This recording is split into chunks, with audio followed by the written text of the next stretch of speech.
క్రీస్తు యేసునందు సద్భక్తితో ఎవరైతే బ్రతకాలని ఆశపడతారో, క్రీస్తు యేసునందు ఎవరైతే మంచి భక్తి, యథార్థమైన భక్తి, మంచి మనస్సు, పరిశుద్ధమైన బ్రతుకు, క్రీస్తు యేసునందు క్రీస్తు వలె ఎవరైతే బ్రతకాలని కోరుకుంటారో, ఎవరైతే క్రీస్తు మార్గములో నడవాలని, ఎవరైతే క్రీస్తు మార్గములోనే నడవాలని, క్రీస్తు వలె జీవించాలని ఎవరైతే కోరుకుంటారో వారు ఏం చేస్తారంటే, ఏం చేయబడతారంటే హింసించబడతారు. అర్థమైందా? ఎన్ని తెలిస్తే యేసు ప్రభువుని నమ్ముకున్న వాళ్ళే కదంట.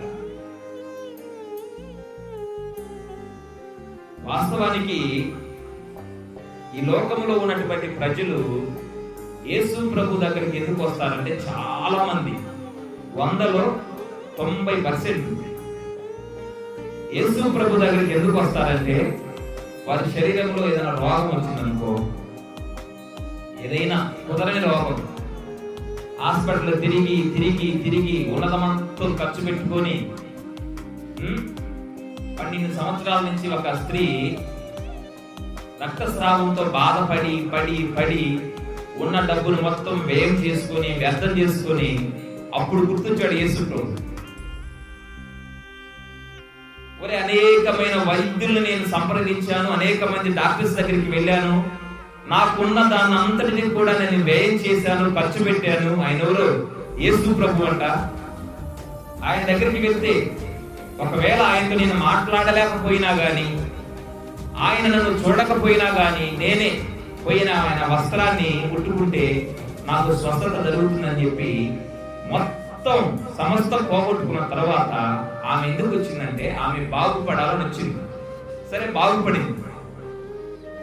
ఈ రోజుల్లో కూడా చాలా మంది యేసు ప్రభు దగ్గరికి ఎందుకు వస్తున్నారయ్యా అని మనం అడిగితే వారు చెప్తారు, మా కుటుంబంలో సమస్యలు పోవాలని వస్తున్నామయ్యా,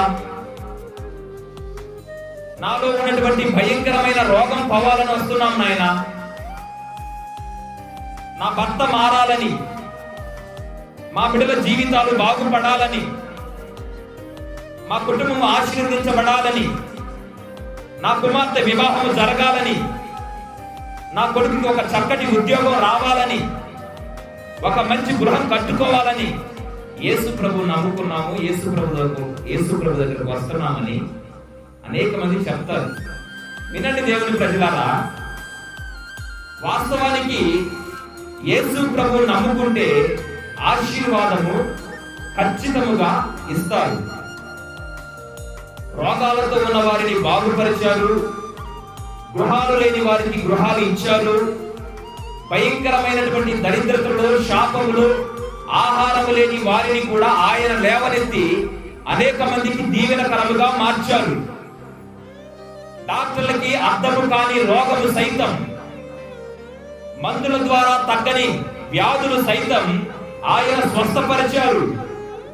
అనేక మందిని ఆయన ఆదరించారు. అయితే వాటన్నిటినీ పక్కన పెడితే ఒక నిజ క్రైస్తవుడు, యేసు ప్రభుని నమ్ముకున్న వారు ఈ లోకములో ఎవరైనా ఉన్నారా అంటే వారు నిశ్చయముగా శ్రమలకి అప్పగించబడతారు. నిజముగా యేసు ప్రభుని నమ్ముకున్న ప్రజలు నిశ్చయముగా శ్రమల పాలవుతారు, అవమానాలు పాలవుతారు.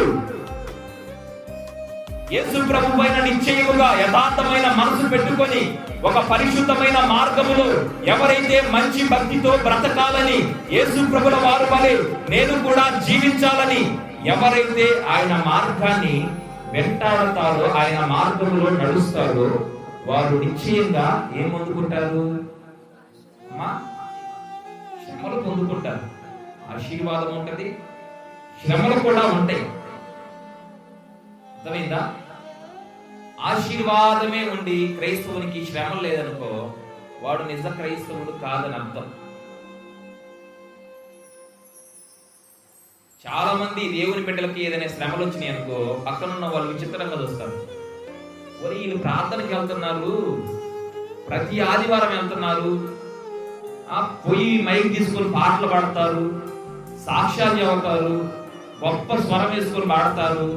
వీళ్ళకి ఎందుకు వచ్చిందిరా ఈ శ్రమ, ఈమెకి ఎందుకు వచ్చింది ఈ రోగం, వీళ్ళింటిలో ఈ గొడవలేంది, వీళ్ళింటిలో ఈ సమస్యలేంది అని అవమానకరముగా లోకములో మాట్లాడేవారు అనేక మంది. హేళనకరముగా మాట్లాడే ప్రజలు అనేక మంది దేవుని ప్రజలారా. అయితే యేసు ప్రభుల వారు స్వయంగా మాట్లాడుతూ ఉన్నారు. నా పేరు పెట్టబడినటువంటి మీరు, నా యందు నిలిచినటువంటి మీరు, ఎవరైతే క్రీస్తు యేసునందు సద్భక్తితో బ్రతకాలని, ఒక మంచి భక్తితో పరిశుద్ధమైన జీవితములో ఎవరైతే బ్రతకాలని కోరుకుంటారో, ఆశపడతారో, నిశ్చయముగా వారు శ్రమల పాలవుతారు. ఈ లోకములో అనేకమైన అవమానాలు వారు పొందుకుంటారు. ఈ లోకములో అనేకమైన వ్యతిరేకతలు వారు పొందుకుంటారు. ఈ లోకములో అనేక మంది శత్రువులు వారికి ఎదురుపడతారు. అయినను మనము ధైర్యముగా ముందుకు నడుచుకుంటూ వెళ్ళాలి. హల్లెలూయా, హల్లెలూయా. మన ధైర్యము ఎవరంటే నజరేయుడైన యేసు. మన ఆధారము ఎవరంటే శిలువలో ప్రాణము పెట్టిన యేసు. ఈ లోకములో ఉన్నటువంటి శత్రువులందరూ కూడా మన పైన ధ్వజము ఎత్తి నిలబడినా సరే, వారందరిని ఎదిరించి నీవు కలిగినటువంటి శ్రమలన్నిటిలో నుంచి ఆయన విడిపించడానికి శక్తిమంతుడైన దేవుడు. అయితే మనం ఏం చేయాలంటే శ్రమలు వచ్చినప్పుడు, అవమానాలు వచ్చినప్పుడు, హేళనకరమైనటువంటి పరిస్థితులు వచ్చినప్పుడు మనం ఏం చేయాలంటే దేవుని సన్నిధిని వదిలిపెట్టి వెళ్ళిపోకూడదు. కొంతమందికి ప్రార్థనకు వస్తానే ఉంటారు. ఏదైనా ఒక చిన్న సమస్య కుటుంబంలో కానీ ఏదైనా చిన్న సమస్య వచ్చిందనుకో, ఇక మొదలు పెడతారు. ఏం చేశాడు దేవుడు నాకు,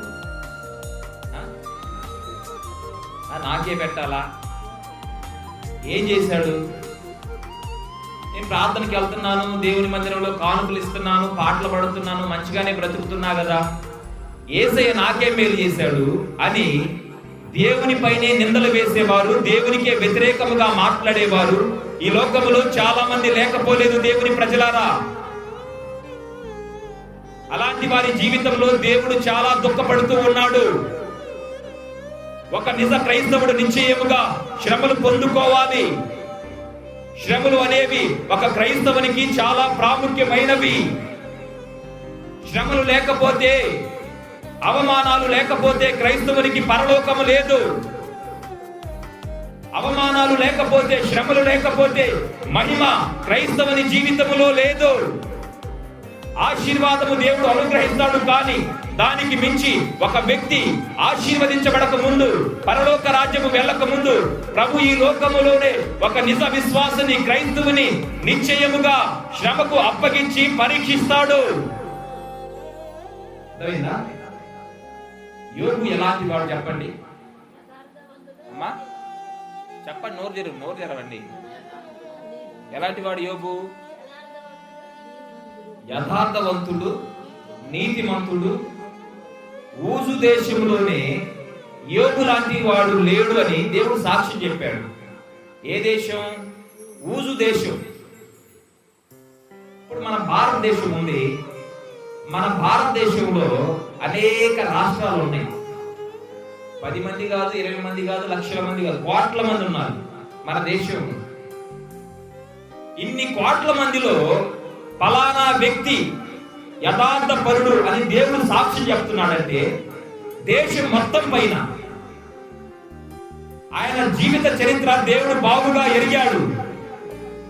ఊజు దేశములోనే యోబు నీతిమంతుడు. ఊజు దేశములోనే యోబు యథార్థవంతుడు.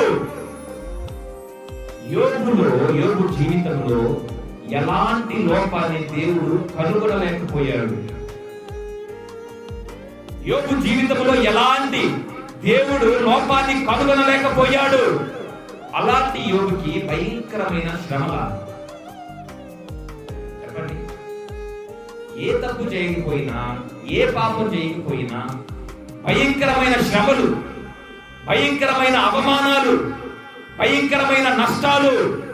దానికి గల కారణం ఏంటంటే యోబు యథార్థమైన భక్తిపరుడు, యోబు యథార్థమైనటువంటి నీతిమంతుడు. యోబు తన చూపుల ద్వారా కూడా పాపము చేయని వ్యక్తి. అలాంటి యోబుకి భయంకరమైన శ్రమలు దేవుడు అనుమతించారు. దేవుని ప్రజలారా, ఈ రోజున ఒక నిజ క్రైస్తవుని జీవితంలో నిశ్చయముగా శ్రమలు వస్తాయి. అందుకే దేవుడు తన ప్రజలతో మాట్లాడుతూ ఉన్నాడు. లోకములో మీరు శ్రమ పొందుకుంటారు, లోకములో మీరు అవమానాలు పొందుకుంటారు, లోకములో మీరు ఎదురు దెబ్బలు తింటారు. అయినను ధైర్యము తెచ్చుకునుడి, ధైర్యము తెచ్చుకునుడి.